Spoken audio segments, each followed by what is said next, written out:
इस प्रश्न में एक मैसेज भी हिडन है, मैं उसे डिकोड अभी हम लोग करेंगे, बट उसके पहले समझ लो कि इसका आंसर क्या है और क्यों। कि plane angle and solid angle, इनमें पूछा गया है कि यूनिट है या नहीं, डायमेंशन है या नहीं।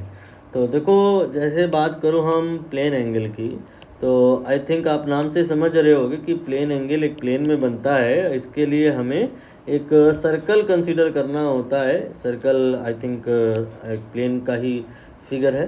तो सर्कल आपने बनाया और अब आप इस सर्कल का कोई एक पर्टिकुलर सेगमेंट लेंगे और इन सेगमेंट के जो एंड पॉइंट है इसे आप सेंटर से मिला दोगे। ठीक है।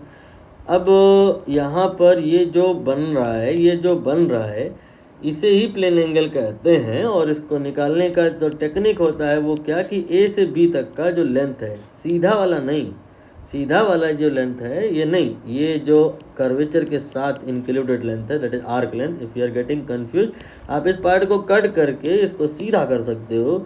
सीधा जब कर दोगे तो आपको जो मिलेगा that will be arc length. And arc length में अगर आप रेडियस से डिवाइड कर दो, इस सर्कल का रेडियस अगर आप डिवाइड कर दो, then what happen, you get plane angle. Right. अब आप ध्यानपूर्वक देखो कि 99% सिचुएशन में सही सोच रहे होते हैं आप, बट ये एक्सेप्शनल केस है कि arc length will be in meter, length will be in meter, radius will be in meter, and meter will be cancelled, then expected value here is no unit, but actually this is not happening।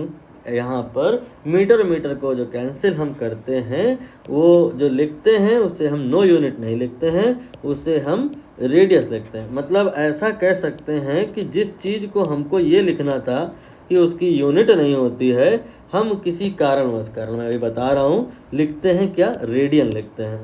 तो radian लिखते हैं, लिखना था no unit. तो ये थोड़ी confusion create करने जैसी बातें हैं, इसीलिए डायमेंशन वाले शब्द का इजाद किया गया है। इजाद तो किसी और चीज़ के लिए किया गया है, उसकी हेल्प से इस स्टोरी को प्रॉपर वे में समझ सकते हैं कि आप डायमेंशन को लेकर के इस प्रकार की कन्फ्यूज़न नहीं पाओगे। क्या कि जो ये फार्मूला लिखा है इसमें आप आर्क लेंथ की डायमेंशन बोलोगे कि एल होता है, मीटर की डायमेंशन बोलोगे एल होता है, दोनों जो कैंसिल हो जाएंगे तो आंसर आएगा नो डायमेंशन। और नो डायमेंशन को कभी कुछ नहीं लिखा जाता है।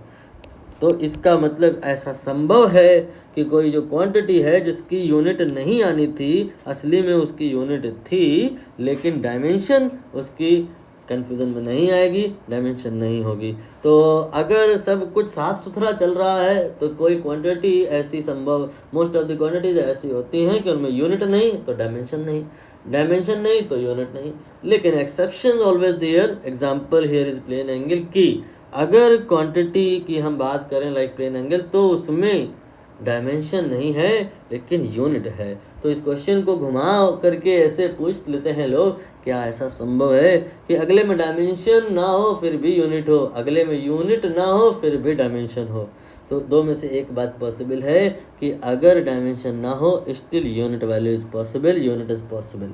Plane angle and solid angle are example of that. और ये लोचा हुआ क्यों है, इसका कारण मैं बीच में अभी बताना भूल गया कि रेडियन क्यों लिख दिया गया नो यूनिट को। क्यों एक्स्ट्रा एक मैसेज डिलीवर करना था कि यहाँ पे जो इन्वॉल्व लेंथ है बैक एंड में that are corresponding to rotation.